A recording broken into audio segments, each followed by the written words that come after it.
Welcome back to Drive and RPM. Look closely at the world around you. For over a century, the rhythmic, metallic pulse of the internal combustion engine has been the undisputed heartbeat of modern civilization. It is the machine that built our towering cities, the force that delivers food to every corner of the globe, and the ultimate instrument of personal sovereignty and freedom. But for the last decade, we have been living under the shadow of a forced, singular, and increasingly fragile narrative. We were told that this heartbeat was actually a death rattle. We were told that the piston was a moral and environmental sin, a primitive relic of a bygone age that had to be forcibly replaced by the silent, sterile, and supposedly clean world of the electric vehicle. The global mandate was absolute and uncompromising.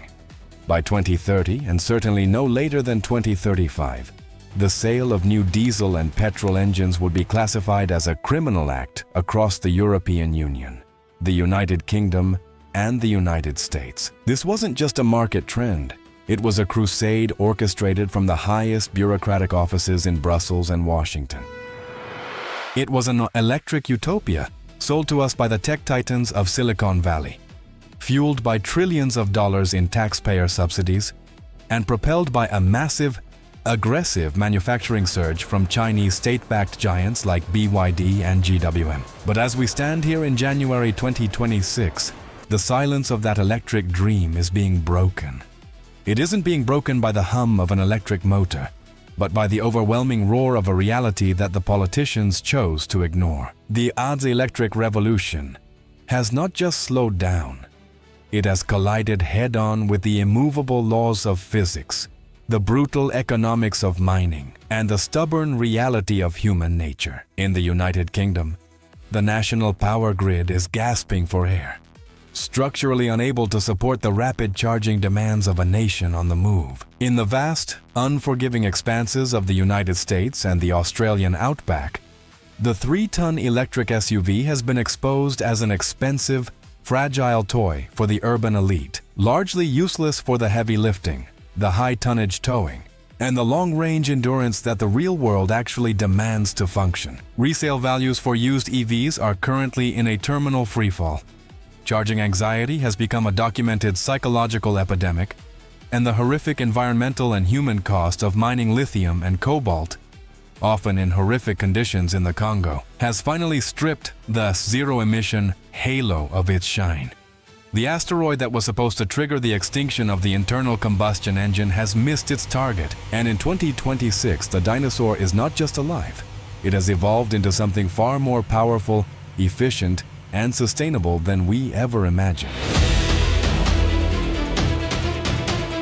The seismic shift we are witnessing in 2026 didn't happen by accident. It began in the winter of 2025, behind the closed, heavy doors of the European Commission, facing the total annihilation of its most vital industrial sector, an industry that supports 13.8 million high-skilled jobs and represents over 7% of the total EU GDP.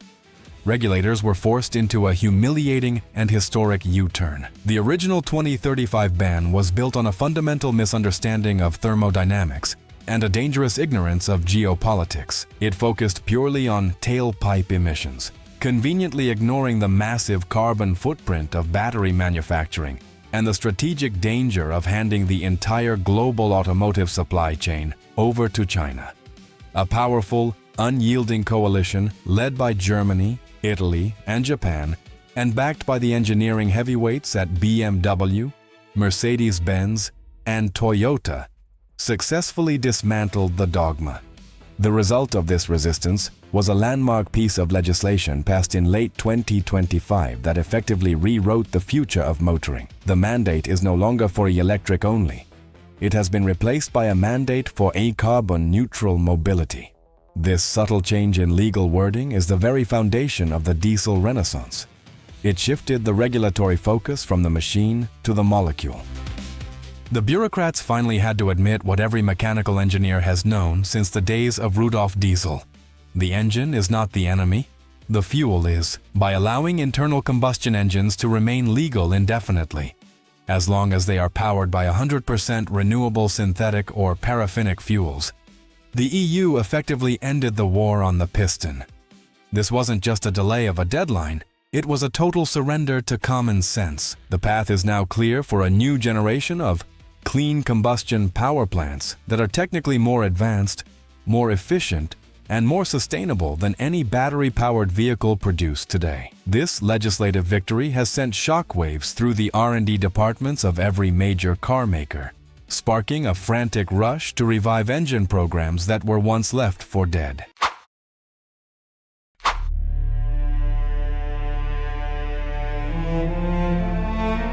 This brings us to the core of this revolution, HVO 100.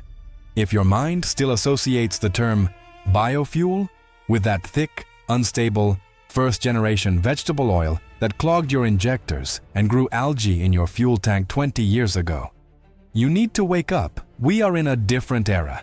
Hydrotreated vegetable oil is not chip fat. It is a miracle of molecular engineering. Through a sophisticated high-pressure, high-temperature process called hydrocracking and isomerization, waste products such as used cooking oils, animal fats, and industrial residues are completely deoxygenated and reassembled. Unlike traditional FAME biodiesel, HVO uses hydrogen to strip away the oxygen molecules, creating a paraffinic fuel that is chemically almost identical to premium fossil diesel, yet technically superior in every measurable category. Let's dive deep into the engineering data, because this is where HVO 100 truly humiliates the narrative. Fossil diesel usually sits at a cetane number of around 51. HVO 100? It regularly reaches ratings as high as 75 to 90. For those who aren't engineers, the cetane number is the critical measure of a fuel's ignition quality. A higher number means the fuel ignites much faster and much more completely under the heat of compression. In a modern common rail system, this translates to near instantaneous combustion, a dramatic reduction in diesel knock, or engine noise, and a level of mechanical smoothness that was previously the exclusive domain of luxury petrol V12 engines. But the real breakthrough is in the chemistry of the exhaust. HVO reduces net CO2 emissions by a staggering 90%. Because it contains zero aromatics and zero sulfur, it burns with such purity that it significantly reduces the soot load on your diesel particulate filter and the carbon buildup in your EGR system.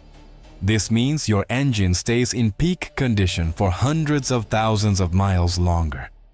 We are talking about a fuel that doesn't just lower your environmental impact, it actually acts as a cleaning agent, extending the life of your high-pressure injectors and fuel pumps. It is liquid engineering that allows a 2026 diesel hybrid to be cleaner over its total life cycle than a massive electric vehicle charged on a coal-heavy national grid.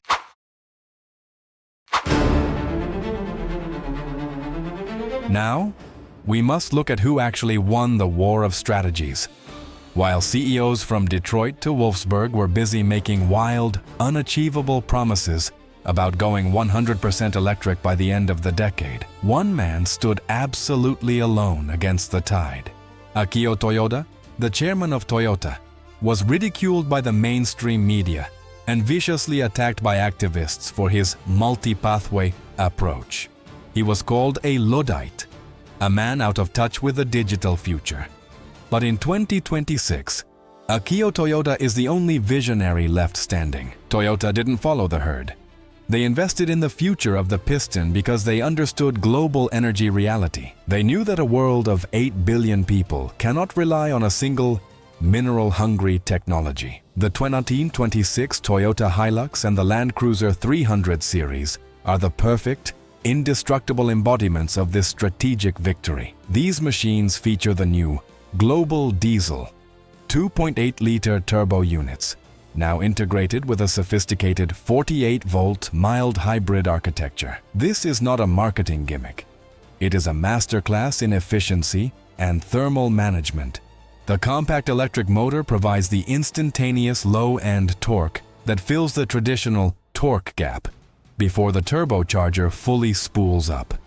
This makes turbo lag effectively a thing of the past, providing a power delivery that is as linear and responsive as a naturally aspirated engine. But the real genius is in the hardware. Toyota has redesigned the piston crowns, updated the common rail pressure to over 2,500 bar and used advanced coatings to reduce internal friction to nearly zero. These engines are factory certified and warranty protected to run on 100% HVO 100. This is the ultimate tool for the modern world. A vehicle that offers over 1,200 kilometers of range, the ability to tow 3.5 tons across a continent, and a total carbon footprint lower than a lithium-heavy electric hatchback. Toyota didn't just ignore the trend. They waited for the world to realize that the piston was still the king of the road for any task that actually matters.